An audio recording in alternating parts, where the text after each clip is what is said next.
ഇങ്ങനെ ഷിർക്ക് ആരോപിക്കുന്ന ഞങ്ങളുടെ പുറകിൽ നിന്ന് നിസ്കരിക്കാൻ അസറിനും മഗ്‌രിബിനും ഒക്കെ ധാരാളം മുജാഹിദ് പ്രവർത്തകരുണ്ടായിരുന്നു.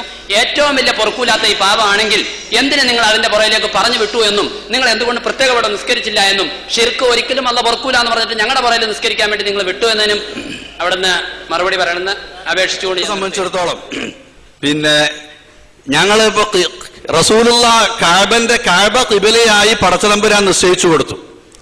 കഅബ ഖിബലയായി നിശ്ചയിച്ചു കൊടുക്കുമ്പോ ആ കാലത്ത് കഅബയിൽ 300 ചില്ലാനം ബിംബങ്ങളുണ്ട്. ഖദ് നറാ തഖല്ലുബ വജ്ഹിക ഫിസ്സമാ ഫലനുവല്ലിയന്നക ഖിബ്ലതൻ തർവാഹാ ഫവല്ലി വജ്ഹക ശത്റൽ മസ്ജിദിൽ ഹറാം എന്നാണ് വിശുദ്ധ ഖുർആനിന്റെ കൽപ്പന. അല്ലാഹു റസൂലുള്ളയെ സംബന്ധിച്ച് നീ നിന്റെ മുഖം ആകാശത്തിലേക്ക് തിരിച്ചു നിർത്തുന്നത് നാം കാണാറുണ്ട്. അതുകൊണ്ട് നീ ഇഷ്ടപ്പെട്ട ആ ഖിബലയുടെ നേരെ നീ തിരിഞ്ഞ് നമസ്കരിക്കുക, കഅബ നിനക്ക് ഖിബലയായി നിശ്ചയിച്ചിരിക്കുന്നു എന്ന കൽപ്പന വരുമ്പോ റസൂലുള്ള ബൈത്തുൽ മുഖദ്ദസിൽ നിന്ന് കഅബയുടെ നേരെ തിരിഞ്ഞ് നമസ്കരിക്കാൻ തുടങ്ങി. അന്ന് കഅബന്റെ ഉള്ളിൽ 300 ചില്ലാനം ബിംബങ്ങളാ. എന്നിട്ട് ഈ ബിംബാരാധനയെ എതിർക്കുന്ന നിങ്ങൾ ഇതുവരെ ബൈത്തുൽ മുഖദ്ദസിന്റെ നേരെ തിരിഞ്ഞ് നമസ്കരിച്ചു. ഇപ്പൊ ഇതാ നിങ്ങൾ കഅബയുടെ നേരെ തിരിഞ്ഞ് നമസ്കരിക്കുന്നു. ബിംബാരാധനയെ എതിർക്കുന്ന നിങ്ങൾ ബിംബങ്ങൾ നാട്ടിവെച്ച കഅബക്ക് നേരെയല്ലേ തിരിഞ്ഞ് നമസ്കരിക്കുന്നത്? സയഖൂലു സുഫഹാഉ മിനൻ നാസി മാ വല്ലാഹും അൻ ഖിബ്ലതിഹിം അല്ലതി കാനൂ അലൈഹാ. വിവരമില്ലാത്ത ആളുകൾ ചോദിക്കുന്നു. എന്താ അവര് ചോദിക്കുന്നത്? മാ വല്ലാഹും അൻ ഖിബ്ലതിഹിം അല്ലതി കാനൂ അലൈഹാ. നിങ്ങൾ ഇതുവരെ ഏതൊരു ഖിബലയുടെ നേരെയാണോ തിരിഞ്ഞ് നമസ്കരിച്ചിരുന്നത് അത് ഉപേക്ഷിച്ചുകൊണ്ട് മറ്റൊരു ഖിബലയുടെ നേരെ നിങ്ങൾ ഇപ്പോൾ തിരിയാനുള്ള കാരണമെന്ത് എന്നാണ് അവർ ചോദിക്കുന്നത്. വിശുദ്ധ ഖുർആനല്ലേ എടുത്തു പറഞ്ഞത്? എന്നാൽ അതിന് മറുപടി പറയാൻ അല്ലാഹു കൽപ്പിച്ചു. ഞാൻ സൂചിപ്പിക്കുന്നത് നമസ്കരിക്കുന്ന ഒരാളുടെ മനസ്സിലുള്ള എന്തെങ്കിലും ചിന്തയോ അയാളുടെ മനസ്സിനുള്ളിലുള്ള എന്തെങ്കിലും വിചാരങ്ങളോ അഥവാ അതുപോലെ അയാളുടെ വിശ്വാസത്തിലോ മറ്റു കാര്യങ്ങളിലോ എന്തെങ്കിലും ഉണ്ടെങ്കിൽ അയാളെ ബാധിക്കുന്നു, അയാളുടെ നമസ്കാരത്തെ ബാധിക്കുന്നു, അയാളുടെ കർമ്മത്തെ ബാധിക്കുന്നു, അയാളുടെ ജീവിതത്തെ ബാധിക്കുന്നു, അയാളുടെ പരലോകത്തെ ബാധിക്കുന്നു എന്നതല്ലാതെ പിന്നിൽ നമസ്കരിക്കുന്നവന്റെ നമസ്കാരത്തെ അത് ബാധിക്കുകയില്ല. നേരെ മറിച്ച് ഇമാമായി നിൽക്കുന്ന ആള് റുക്കൂഇന്റെ സ്ഥാനത്ത് സുജൂദ് ചെയ്താൽ സുജൂദിന്റെ സ്ഥാനത്ത് കമിഴ്ന്ന് കിടക്കുകയാണെങ്കിൽ നിൽക്കുന്നതിന് പകരം മറ്റെന്തെങ്കിലും ചെയ്താൽ അത്തരത്തിലുള്ള ഒരാളെ തുടർന്ന് നമസ്കരിച്ചാൽ അയാൾ ചെയ്യുന്നത് പോലെ ചെയ്യേണ്ടി വരും. അത് റസൂലുള്ളാഹിന്റെ സുന്നത്തിനെതിരായും എതിരായിരിക്കും. അതേതായിരുന്നാലും ചെയ്യാൻ പാടില്ലതാനും. എന്നാൽ ഒരു തമാശ പറയാറുണ്ട് ഞങ്ങളുടെ നാട്ടിൽ. മുമ്പ് പള്ളിയിൽ നിന്ന് പഴയ കാലത്തെ സമ്പ്രദായം എങ്ങനെയാണല്ലോ, ഒരാളെ പിരിച്ചയക്കുമ്പോ അയാൾ പറഞ്ഞു, കമ്മിറ്റിക്കാരോട് പറഞ്ഞു, നിങ്ങൾ എനിക്ക് ശമ്പളം കുറച്ചതിന്റെ പേരിൽ ഞാൻ പണ്ട് ഇതുവരെ വുളുവില്ലാതെയാണ് നമസ്കരിച്ചിരുന്നതെന്ന് കമ്മിറ്റിക്കാരനോട് പറഞ്ഞു എന്നൊരു കഥ നാട്ടുകാർ പറയാറുണ്ട്. വുളുവില്ലാതെ ഞങ്ങൾക്ക് ഇമാമം നിസ്കരിച്ചതെന്ന് പറഞ്ഞിട്ട് വല്ല കാര്യമുണ്ടോ? അയാളുടെ നിസ്കാരം സ്വീകരിക്കൂല എന്നുള്ളതല്ലാതെ മൗമൂമിങ്ങളായ കമ്മിറ്റിക്കാരുടെ നിസ്കാരത്തിന് വല്ല തകരാറും സംഭവിക്കോ? ഇല്ല. ഇതുപോലെയാണ് ഞങ്ങളുടെ വിശ്വാസത്തിന് തകരാറുണ്ട്. അങ്ങനത്തെ ഞങ്ങൾ എന്തിനു തുടർന്ന് നമസ്കരിക്കണം എന്ന് ചോദിച്ചാൽ ഞങ്ങളെ സംബന്ധിച്ചിടത്തോളം തുടർന്ന് നമസ്കരിക്കേണ്ടതിന് മതപരമായ ചില നിർദ്ദേശങ്ങളുണ്ട്.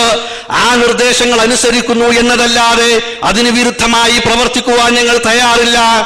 ഏതെങ്കിലും ഒരാള് ഞാൻ ശിർക്ക് ചെയ്യുന്നു, ഞാൻ ശിർക്ക് ചെയ്തുകൊണ്ടേയിരിക്കും, ഞാൻ ശിർക്ക് ചെയ്യുന്നവനാണ് എന്ന് പ്രഖ്യാപിക്കുന്നുവെങ്കിൽ, ശിർക്ക് ചെയ്യുന്നു എന്ന് പ്രഖ്യാപിക്കുന്നുവെങ്കിൽ, താനൊരു ശിർക്കനാണെന്ന് പ്രഖ്യാപിക്കുന്നുവെങ്കിൽ അയാളെ തുടർന്നുകൊണ്ട് നമസ്കരിക്കില്ല. അത്തരക്കാരായ ആളുകളെ തന്നെ തുടർന്ന് നമസ്കരിക്കേണ്ട ആവശ്യം മറ്റുള്ള ആളുകൾക്ക് ഇല്ല എന്നേ അതിനെപ്പറ്റി പറയാനുള്ളൂ. എനിക്കറിയാം മുജാഹിദ് പ്രസ്ഥാനത്തിൽ അംഗങ്ങളല്ലാത്ത, അതിന്റെ പ്രവർത്തകന്മാരല്ലാത്ത അനവധി ആളുകൾ ശിർക്ക് ചെയ്യാത്തവരുണ്ട്. ശിർക്കായ കാര്യങ്ങൾ അറിവില്ലായ്മയുടെ പേരിൽ ചെയ്യുന്നവരുണ്ട്. അത് ശരിയാണെന്ന് ധരിച്ചു ചെയ്യുന്നവരുണ്ട്. അത്തരക്കാരായ ആളുകളെ എല്ലാവരെയും ഒരേ ഇനത്തിലല്ല, ഒരേ ഗണത്തിലല്ല ഉൾപ്പെടുത്തുക. ഒരാൾ മറ്റൊരുത്തന്റെ ചെരുപ്പ് കാലിലിട്ടുകൊണ്ട് നടന്നു പോയാൽ അത് മാറി അബദ്ധത്തിൽ ധരിച്ചു പോയാലും കട്ടുകൊണ്ടുപോയാലും അപരന്റെ ചെരുപ്പാണ് തന്റെ കാലിലുള്ളത് എന്നത് ശരിയാണ്. എന്നാൽ മോഷ്ടാവിനെയും അബദ്ധത്തിൽ മാറി മാറിയിട്ടവനെയും ഒരുപോലെ കാണാൻ ഞങ്ങൾക്ക് സാധ്യമല്ല. എന്റെ സുഹൃത്തുക്കളായ, എനിക്ക് വ്യക്തിബന്ധമുള്ള അനവധി നിരവധി മുസ്ലിയാക്കന്മാര്, സുന്നി സുഹൃത്തുക്കള് ഇത്തരത്തിലുള്ള കാര്യങ്ങളിൽ നിന്ന് വിട്ടുനിൽക്കുന്നവർ ധാരാളമുണ്ട്.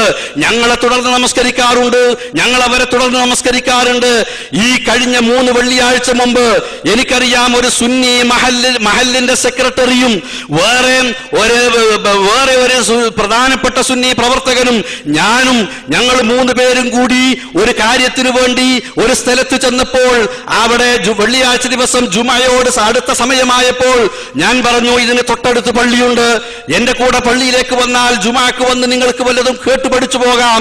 നിങ്ങളുടെ പള്ളിയിലേക്ക് ഞാൻ വന്നാൽ നിങ്ങൾക്ക് ഏതായിരുന്നാലും അറബി അറിയില്ല, എനിക്ക് വേണമെങ്കിൽ ഖതീബ് വായിക്കുന്നത് എന്താണെന്ന് ശ്രദ്ധിച്ച് കേട്ടാൽ മനസ്സിലാവും. എന്നാൽ നിങ്ങൾ എന്റെ കൂടെ വന്നേക്കൂ എന്ന് പറഞ്ഞപ്പോൾ ഇരുവരും പറഞ്ഞു, ഒരു പള്ളി കമ്മിറ്റിയുടെ സെക്രട്ടറിയാണ്, എന്നിട്ട് പോലും ഞങ്ങൾക്ക് അതിനൊന്നും വിരോധമല്ല മൗലവി, എന്നാൽ അങ്ങോട്ട് പോകാമെന്ന് പറഞ്ഞ് എന്റെ കൂടെ ഞങ്ങളുടെ പള്ളിയിൽ വന്ന് ജുമായിൽ പങ്കെടുത്ത്, അതേപോലെ തന്നെ സ്ത്രീകൾ പങ്കെടുക്കുന്ന പള്ളിയാണ്, ആ ജമാഅത്തിൽ ജുമായിൽ പങ്കെടുത്ത് ഖുത്ബ കേട്ട് നമസ്കാരം കഴിഞ്ഞ് ഞങ്ങൾ തിരിച്ചു പോന്നു. ഇങ്ങനത്തെ ഞങ്ങളെ തുടർന്ന് നമസ്കരിക്കുന്നവരുണ്ട്, അതുപോലുള്ള ആളുകളെ ഞങ്ങൾ തുടർന്ന് നമസ്കരിക്കാറുണ്ട്. പക്ഷെ ഒരാൾ വ്യക്തമായിട്ട് ഞാൻ മുശ്രിക്കാന്ന് ഒരുത്തം വാദിക്കാന്ന് വിചാരിക്കുക, ഞാൻ മുശ്രിക്ക് തന്നെയാണ്, ഞാൻ ശിർക്കേ ചെയ്യുള്ളൂ എന്ന് പറയുകയാണെങ്കിൽ അങ്ങനത്തെ ആളുകളെ തുടർന്ന് നമസ്കരിക്കേണ്ട ഒരു ആവശ്യം ഞങ്ങൾക്കില്ല, അതിന് പോവാറില്ല. അതല്ലാത്ത നിലക്ക് ഇവിടെ പള്ളിയിൽ അങ്ങോട്ടും ഇങ്ങോട്ടും പോവും. അങ്ങനെ ഒരു അയിത്തം കൽപ്പിച്ചുകൊണ്ട് വേർതിരിച്ചു നിർത്തുന്ന പ്രവൃത്തിയില്ല. ഞങ്ങളെ പറ്റി തെറ്റിദ്ധാരണ ഉണ്ടാവരുത്.